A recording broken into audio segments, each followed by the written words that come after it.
मेरे प्यारे साथियों, आज की इस कहानी में हम आपके लिए बताने वाले हैं एक चरवाहा और भैंस और बच्चे की कहानी। साथियों, किसी गांव में एक चरवाहा रहा करता था। उसके पास साथियों बहुत सारी भैंसें थीं और एक बार साथियों पूरे गांव में एक ही बात फैल जाती है कि उस मोहन चरवाहे की भैंस ने एक इंसान के बच्चे को जन्म दिया है। जब साथियों गांव के लोगों को यह बात पता चली कि आखिर एक चरवाहे की भैंस ने एक बच्चे को जन्म दिया है, तो उन्होंने सभी गांव वालों ने मिलकर के उस चरवाहे का मार मार करके बुरा हाल कर दिया। साथियों, गांव वाले यही सोचा करते थे कि जरूर कुछ ना कुछ तूने उस भैंस के साथ में किया है, इसीलिए भैंस ने इंसानी बच्चे को ही पैदा किया है। तभी साथियों वह चरवाहा जो था वह रो रो कर उन्हें यकीन दिलाने की कोशिश कर रहा था कि मेरी बात को सुनो, मैं ऐसी हरकत नहीं कर सकता हूँ। तभी साथियों वह कहने लगता है, हे गांव वालों, मैं तुम्हें सच्चाई बताने जा रहा हूँ। इस सच्चाई के लिए आप बहुत ही ध्यान से सुनना।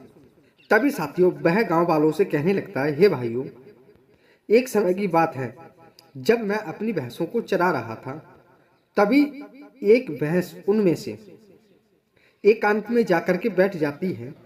तभी मेरे भाइयों पहले तो मैं बहुत डर गया था कि आखिर लगता है मेरे भैंस के लिए किसी ने काट रखा है। जब मैं उस भैंस के निकट गया तो मेरे पैरों तले ही जमीन खिसक गई, क्योंकि मैंने जब देखा तो मेरे भैंस के पीछे एक बच्चा पैदा हुआ लेटा हुआ था। मैंने तुरंत ही उस बच्चे को अपने गोद में ले लिया और वह भैंस जो थी उस बच्चे के लिए अपनी जीभ से वह चाटने लगी। फिर उसके बाद में मैं उस बच्चे के लिए अपने घर ले आया। तुम्हें तो पता है कि मेरे कोई संतान नहीं है, इसलिए उस बच्चे के लिए मैं अपने घर ही लेकर आया हूँ और उस बच्चे के लिए मैं अपने बेटे की तरह ही पालने लगा हूँ। फिर भी साथियों उस चरवाहे की बात गांव वालों ने नहीं मानी और उसका मार मार के बुरा हाल बना दिया साथियों। और उस चरवाहे के लिए उस गांव से बाहर निकालने का फैसला कर लिया साथियों।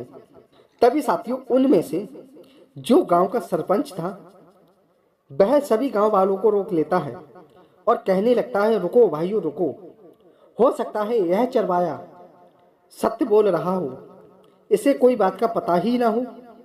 तभी साथियों वह गांव वाले उन सरपंच की बात मान लेते हैं और वह कहने लगते हैं कि आखिर हम आपकी बात तो मान रहे हैं, लेकिन आप हमें एक बात और बताइए कि आखिर हम इसका फैसला कैसे करेंगे।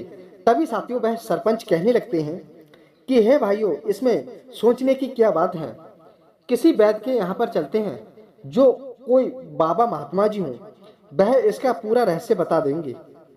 तभी साथियों उस सरपंच की बात मान करके एक संत महात्मा के पास में जाते हैं और उन्हें सारी बात बता देते हैं। तभी साथियों वह महात्मा जी उस बेटे को देखते हैं तो वह कहने लगते हैं कि हे भाइयों, यह बच्चा तो किसी इंसान का पैदा हुआ ही है, यह किसी भैंस का पैदा नहीं हो सकता, और यदि भैंस के पैदा होता तो ऐसा बच्चा नहीं होता। इसकी सेहत बिल्कुल बहुत ही अच्छी है। अब तो साथियों गांव वाले लोग जो थे वह उस भैंस को लेकर के बहुत ज़्यादा परेशान हो जाते हैं। साथियों गांव वालों को और सरपंच के लिए उस बच्चे का असल बाप का पता कुछ भी नहीं चल सका साथियों। फिर साथियों उसके बाद में गांव वालों ने फिर भी उस सरपंच की भी ना मानी और उस चरवाहे के लिए साथियों अपने गांव से बाहर उसके बाल बच्चों के लिए, उसकी भैंसों के लिए और उस बच्चे के लिए गांव से बाहर निकाल दिया साथियों। फिर तो साथियों वह चरवाहे की बीवी जो थी वह साथियों उस बच्चे की बहुत ही अच्छी तरह से देख रेख करने लगती है। ऐसे मान के चलो साथियों जैसे कि वह खुद का ही बच्चा पाल रही हो। जहां पर साथियों वह चरवाहा बसा वहीं पर साथियों दो ठग और ठग की पत्नी रहा करते थे। साथियों उस ठग की दो पत्नियां थीं और साथियों उस चरवाहे की पत्नी से उसने ऐसा मान के चलो साथियों वह आपस में सहेली बन गई हों। वह साथियों उस बच्चे के लिए ठग की पत्नी जो थी वह बहुत ही ज़्यादा प्रेम करती थी। कभी साथियों उस बच्चे के लिए गोद में उठा लिया करती थी और साथ ही साथ साथियों वह जैसे ही गोद में उठाती थी तब साथियों वह आंसू भी निकाल पड़ती थी। तभी साथियों उस चरवाहे की पत्नी उस ठग की पत्नी से कहने लगती है, हे बहन, मुझे एक बात आज आप बता दो कि आखिर तुम मेरे बच्चे को गोद में उठाने के बाद में आप इतनी उदास क्यों हो जाती हो, यहाँ तक कि आपकी आंखों से आंसू निकलने लगते हैं। लगता है तुम बहुत दुखी हो और तुम्हारे साथ कुछ ऐसा गलत हुआ है, मुझे साफ साफ नजर आ रहा है। इतने पर साथियों उस ठग की दूसरी पत्नी जो थी वह उस बच्चे से बहुत ही चिढ़ा करती थी। तो वह जल्दी से भागकर आई उस चरवाहे की पत्नी से कहने लगी कि तुम क्या आपस में खुसर फुसर करती रहती हो और तुम देख रही हो कि तुम्हारा बच्चा रो रो कर कितना बुरा हाल कर रहा है और तुम क्या हर रोज मुंह उठा करके हमारे ही घर चली आती हो। तभी साथियों उस चरवाहे की पत्नी की आंखों में आंसू रह जाते हैं और वह हक्का बक्का रह जाती है साथियों। अब तो साथियों तुरंत ही वह चरवाहे की पत्नी उस ठग के घर से वापस लौट आती है। अब तो साथियों जैसे ही चरवाहा भैंस चरा करके अपने घर वापस शाम को आया तो उस चरवाहे की पत्नी ने उस अपने पति के लिए सारी बात बता दी।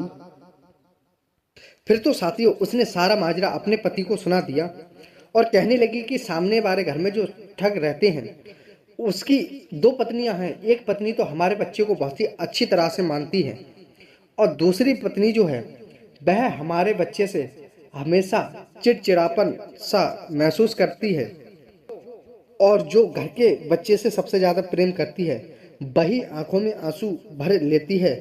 और मैंने उनसे कुछ पूछा लेकिन उसने हमें कुछ भी नहीं बताया। जब मैंने उससे उसके रोने का कारण पूछा तो वह बताने वाली थी तब तक ठग की दूसरी पत्नी आ जाती है और वह मुझे उल्टा सीधा बोल करके और मुझे उसके घर से भजा देती है। भला मैं उसके घर से क्या चुराने वाली थी जो मुझे इस कदर उसने अपने घर से भजा दिया। अब तो साथियों चरवाहे ने जब इतनी बात सुनी तो वह साथियों बहुत ही गहरी सोच में पड़ जाता है। तभी साथियों वह चरवाहा सोचने लगता है कुछ हो ना हो लेकिन दार में जरूर कुछ काला है। तभी साथियों वह चरवाहा अपनी पत्नी से कहने लगा कि जरूर उस ठग की दूसरी पत्नी के मन में कुछ ना कुछ चल रहा होगा, या तो उसके साथ में कुछ ना कुछ उसने गद्दारी की होगी और जब वह बताने वाली थी तो उसने आपके लिए बताने नहीं दिया है। तुम ऐसा करना, मौका पाकर के दोबारा उसके घर फिर जाना और उससे फिर वही प्रश्न कर लेना। हो सकता है हमारे बेटे का पिता मिल जाए। तभी साथियों सुबह होते ही चरवाहा अपनी भैंसों को लेकर के चराने निकल जाता है। उधर साथियों उस ठग की दूसरी पत्नी जो थी वह बाजार गई हुई थी। इधर साथियों उस चरवाहे की पत्नी मौका पाकर के उस ठग के घर पर पहुंच जाती है और साथियों उधर ठग की पत्नी उस चरवाहे के बच्चे को खिलाने लगती है। जब साथियों वह खिला रही थी तब वह उस बच्चे से कहने लगती है, न जाने मेरा बच्चा कहाँ खो गया है और मुझे अपना बच्चा तुझ में ही दिखाई देता है। यह सब साथियों बातें सुनकर के वह चरवाहे की पत्नी जो थी वह चौकन्ना हो जाती है और वह कहने लगती है, हे बहन, आपके साथ में क्या हुआ था। तभी साथियों वह फिर से वही प्रश्न पूछने लगती है चरवाहे की पत्नी कि हे बहन, जब तुम इस बच्चे को खिलाती हो तो रोती क्यों हो। तभी साथियों जब इतनी बात सुनी तो वह ठग की पत्नी कहने लगी कि हे बहन सुनो, बड़ी ही दुख भरी कहानी है। जब मुझे यह मेरे पति ब्याह कर लाए तो मैं उनकी दूसरी पत्नी हूँ। पहली पत्नी से उन्हें कोई भी संतान पैदा नहीं हुई है, इसलिए वह मेरे लिए लेकर आए थे और धीरे धीरे ऐसे ही समय बीतता गया। जब विवाह के बाद कुछ ही महीनों के बाद में जब मैं गर्भवती हो जाती हूँ, इसके बाद में मेरे पति बहुत ज़्यादा खुश रहा करते थे और यह खुशी मेरे पति की पहली पत्नी को बिल्कुल भी खुशी पसंद नहीं थी। वह कुछ ना कुछ बहाने से मुझसे झगड़ा किया करती थी और मुझे हर तरीक़ा की बातें सुनाया करती थी। कई बार तो वह मुझे मारने की कोशिश करती थी और यहाँ तक कि साथियों उसने मेरे बच्चे को गिराने की भी कोशिश की, लेकिन उसमें इसे कुछ भी सफलता नहीं मिली। जब बच्चा पैदा होने के नज़दीक दिन आने लगे, वैसे मुझे अजीब तरीक़ा के सपने भी आने लगे थे। धीरे धीरे समय बीतता गया और गर्भधारण का समय आ जाता है, और गर्भधारण जब हो जाता है तो तुम्हारे ही जैसा बच्चा मेरे भी सेम पैदा हुआ था। अब तो साथियों मेरे पति मुझसे और मेरे बच्चे से बहुत ही खुश थे और वह मुझे और मेरे बच्चे को बहुत ही प्रेम किया करते थे। उन्होंने कुछ गांव वालों के लिए भोजन भी कराया था और गांव के लोग भी मेरे बच्चे के लिए बहुत ज़्यादा प्रेम किया करते थे।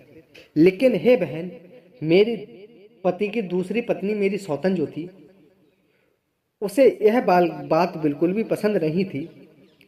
जब भी मेरे पति मुझे प्रेम से देखा करते थे तो उसके दिल में एक पत्थर सा गिरता हो, ऐसा मान के चलो साथियों। तो उसे यह बात बिल्कुल भी पसंद नहीं थी कि हे बहन, एक समय की बात है, मेरा दिल बहुत ही दुख भरा आ गया था जब हम साथ में अपने बेटे के साथ में और अपने पति के साथ में जब हम आराम से सो रहे थे। मैंने अपना बच्चा अपने पास ही सुलाया था, लेकिन न जाने क्या हुआ उस रात। हे बहन, मुझे कुछ भी पता नहीं है। उस रात जब मैं सुबह को उठी तो मैंने देखा कि मेरा बच्चा मेरे पास नहीं है। जब मैं यह दृश्य देखा तो मैं बहुत घबरा चुकी थी और मैंने इधर उधर देखा, लेकिन मुझे बच्चा मेरा कहीं नहीं मिला। जब यह बात मेरे पति ठग को पता चल जाती है तो वह भी बहुत ही क्रोधित हो जाते हैं और वह भी बहुत ही उदास होकर के वह बच्चे को ढूंढने लगते हैं। लेकिन मेरे पति की पहली पत्नी जो थी मेरी सौतन, वह हम दोनों के लिए सलाह मशवरा दे रही थी कि चलो कोई बात नहीं है बहन, हो गया सो हो गया, अब इन बातों में उलझने से क्या रखा है। अब तो साथियों इतना कहकर के उस ठग की बेटी उस चरवाहे की पत्नी के साथ में बहुत ही चीख चीख कर रोने लगी। अब साथियों वह भी बाजार से लौट चुकी थी। उस ठग की पत्नी जो थी वह बाजार से लौटने के बाद में वह कुछ बातें उनकी सुन लेती है और वह साथियों बहुत ही घबराने लगती है कि कहीं ऐसा ना हो कि वह बच्चा यही हो और सारी पोल यह खोल रही है, तो ना जाने कहीं से उस बच्चे का पता यहाँ तक का बता दे। वह साथियों इस बात को लेकर बहुत ही चिंतित हो जाती है। जब साथियों उसके मन में डर नहीं जाता है तो वह सोचने लगती है कि आखिर मैं तो उस बच्चे के लिए दबाकर आई थी, तो वह भला बच्चा यह नहीं हो सकता है, और यदि यह इसको बता देती है तो इसमें हमारा क्या जाता है। तभी साथियों उसके लिए रुकने पर मजबूर कर देती हैं उसकी यादें। अब तो साथियों उस बच्चे के लिए वह गड्ढे में दोबारा देखने के लिए जाती है जहां पर साथियों उसने उस ठग के बेटे को गाड़ा था। अब तो साथियों वो वहीं पर पहुंच जाती है। उधर साथियों क्या हुआ कि वह चरवाहा उधर ही अपनी भैंसों को चरा रहा था। उधर साथियों वह उस ठग की पत्नी जो थी वह गड्ढा खोदने लगती है, उस बच्चे को देखने लगती है, लेकिन साथियों वहां पर उस बच्चे का नामो निशान नहीं मिलता है। तब साथियों वह ठग की पत्नी पहली बारी जो थी वह बहुत ही चिंतित हो जाती है और वह कहने लगती है कि आखिर यहाँ से वह बच्चा कहाँ गया। उधर साथियों उस चरवाहे की भैंस जो थी वह पहचान लेती है कि उस रात यहाँ पर वह बच्चे को लेकर यही औरत आई थी। जब साथियों उस चरवाहे का बेटा धीरे धीरे बड़ा हो रहा था तो साथियों उनमें से किसी के लिए कुछ भी पता नहीं था कि आखिर ये हमारा ही बेटा है। उस ठग जो था वह ठग को भी नहीं पता था कि मेरा बच्चा मेरे ही पास में पल रहा है। अब तो साथियों वह ठग की पत्नी जो थी वह उस चरवाहे के बेटे के नज़दीक और ज़्यादा बढ़ती जा रही थी। वह उसके देखे बिना खाना भी नहीं खाया करती थी साथियों। तभी साथियों एक समय की बात है जब वह चरवाहा भैंस चराने के लिए एक घने जंगल में पहुंच जाता है, और साथियों उस घने जंगल में पहुंचते ही उसे बहुत जोरदार तूफान आ जाता है और साथियों एक पेड़ उखड़ करके उस चरवाहे के ऊपर गिर जाता है और उसके साथियों वहीं पर मृत्यु हो जाती है।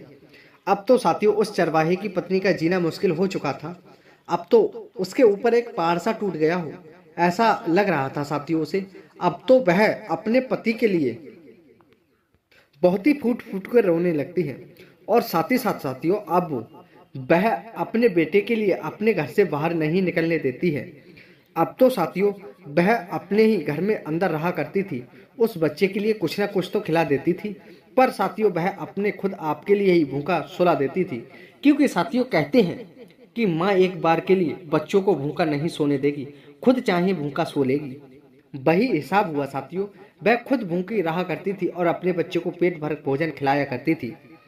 अब तो साथियों वह भैंस जो थी, वह भी उस बच्चे को अच्छी तरह से जान चुकी थी। अब तो साथियों जैसे ही वह भैंस और उस ठग की पत्नी जब सामने आया करती थी, तो वह भैंस उस ठग की पत्नी को और उस बच्चे के लिए कुछ समझाने की कोशिश किया करती थी। जब वह आया करते थे तो जोर जोर से आवाजें निकाला करती थी और एक दूसरे की तरफ वह इशारे भी किया करती थी। जब धीरे धीरे ऐसे ही समय बीतता गया और साथियों उस ठग की पत्नी के लिए कुछ भी समझ नहीं आ रहा था, तो साथियों वह एक महात्मा के लिए बुला लेती है और उस महात्मा से अपनी पूरी बात बताने की कोशिश करने लगती है और कहती है कि हे महात्मा, आखिर यह बच्चा और जब मैं पास में आता हूँ तो मुझे कुछ बेचैनी सी होने लगती है, और जब यह भैंस इस बच्चे के पास और मेरे पास आती है तो यह मुझे कुछ समझाने की कोशिश करती है क्या। तब साथियों वह महात्मा जी कहने लगते हैं कि हे बेटी देखो, मैं अपनी दृष्टि से देख रहा हूँ, तुम थोड़ी देर के लिए शांत रहना।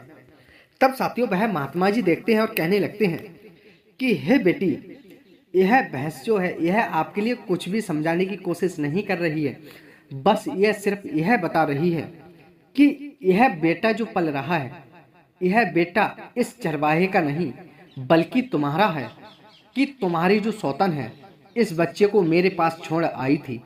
तभी साथियों वह पूरी पोल वह महात्मा जी खोल देते हैं और वह महात्मा जी पूरी बात उस ठग की पत्नी को बता देते हैं। अब तो साथियों वह ठग की पत्नी अपने बेटे को गले लगा लेती है और वह कहने लगती है, हे मेरे बेटे, आज तक तू मुझसे अलग होकर मेरे ही सामने पलता रहा, लेकिन मुझे भनक तक ना पड़ी। अब तो साथियों वह ठग की पत्नी बहुत ही ज्यादा खुश थी और उस महात्मा जी के लिए कुछ दान दे दिया और वहां से विदा करा दी साथियों उस महात्मा जी की। अब तो साथियों यह बात उस चरवाहे की पत्नी तक पहुंच जाती है। फिर तो साथियों चरवाहे की पत्नी उन सबके लिए अपने गांव लेकर आती है, यहाँ तक कि साथियों उस ठग की दोनों पत्नी को भी अपने गांव ले आती है। साथियों गांव में आते ही वह चरवाहे की पत्नी उन सरपंच को बुला लेती है। उन सरपंच को बुला करके गांव वालों को इकट्ठा करवा लेती है और सारी सच्चाई उस ठग की पहली पत्नी से उगलवाने की कोशिश करती है, लेकिन वह कुछ भी बताने को तैयार नहीं थी। जब साथियों सभी गांव वालों ने कहा तो वह गुस्से में कहने लगती है, हाँ हाँ, मैंने ही वो बच्चा उस भैंस के पास में डाला था, क्योंकि मुझे इससे बहुत ही ज्यादा घुटन होती थी, क्योंकि मेरा पति दूसरी पत्नी को ले आया है तो वह मुझसे प्रेम कम किया करता है और इससे ज्यादा करता था, इसलिए मैंने उस बच्चे को चुरा करके उस भैंस के पास में डाल दिया था। यह सब बातें साथियों वह ठग की दूसरी पत्नी बता रही थी। साथियों यह सब बातें सुन करके उस ठग की दूसरी पत्नी के पैरों तले जमीन खिसक जाती है साथियों। अब तो साथियों वह ठग जो था वह साथियों बहुत ही ज्यादा क्रोधित होने लगता है और अपनी पत्नी से कहने लगता है, आखिर तुमने ऐसा क्यों किया था। तभी साथियों वह कहने लगती है, हे पिया जी सुनो, कि जब से तुम इस बच्चे के उलझन में पड़े थे तब से तुम बहुत खोए खोए रहते थे और मुझसे बहुत ही कम प्रेम करते थे, इसलिए मैंने क्रोधित होकर के ऐसा किया था। अब तो साथियों यह बात सुनकर के गांव वालों के ऊपर मानो की बिजली गिर गई हो। उन्होंने साथियों सरपंच को बुलाते ही उसे फैसला सुना दिया और उस ठग की दूसरी पत्नी जो थी जिसने बच्चा उठा करके जंगल में फेंका था, उसके लिए साथियों कारागार में डलवा दिया गया। अब तो साथियों उस चरवाहे की पत्नी के लिए इंसाफ मिल गया था और उस गांव के लोग जो थे साथियों वह बहुत ही अपने आप को कोस रहे थे। वह कह रहे थे कि हमने एक अनजान के लिए कितनी बड़ी सजा दे दी है, जो इस कसूर लायक नहीं था उसे भी हमने कसूरवार बना दिया था। अब तो साथियों वह सभी गांव वाले फैसला करते हैं कि उस चरवाहे की पत्नी के लिए खुशी खुशी रखा करेंगे और उसे साथियों अपने ही गांव में रख लेते हैं और कहने लगते हैं कि हे ठग भाई, तुम भी यहीं पे रहना, अब तो इसका कोई भी नहीं है, अब तो तुम ही इसके सहारे बनो। अब साथियों वह हंसी खुशी से रहने लगते हैं। तो साथियों यह कहानी हमारी यहीं पर समाप्त होती है। उम्मीद करते हैं आप ये समझ गए होंगे कि आखिर एक ठग की पत्नी जो थी, जिसे कोई भी बच्चा पैदा नहीं हुआ था, और जब उसने दूसरा विवाह किया तो उसके बच्चा पैदा हुआ था, तो उसने उससे जल करके उसका बच्चा ही जंगल में फेंक दिया साथियों। तो आज की कहानी यहीं पर समाप्त होती है। उम्मीद करते हैं आपको वीडियो पसंद आई होगी। तो साथियों यह कहानी आपके मनोरंजन के लिए थी, यह आपके किसी के दिल पर ठेस पहुंचाना नहीं थी। तो साथियों आज की कहानी यहीं पर समाप्त होती है। धन्यवाद साथियों। यदि हमारे इस YouTube चैनल पर पहली बार आए हो तो चैनल को सब्सक्राइब करके वीडियो को लाइक शेयर जरूर कर देना। धन्यवाद साथियों।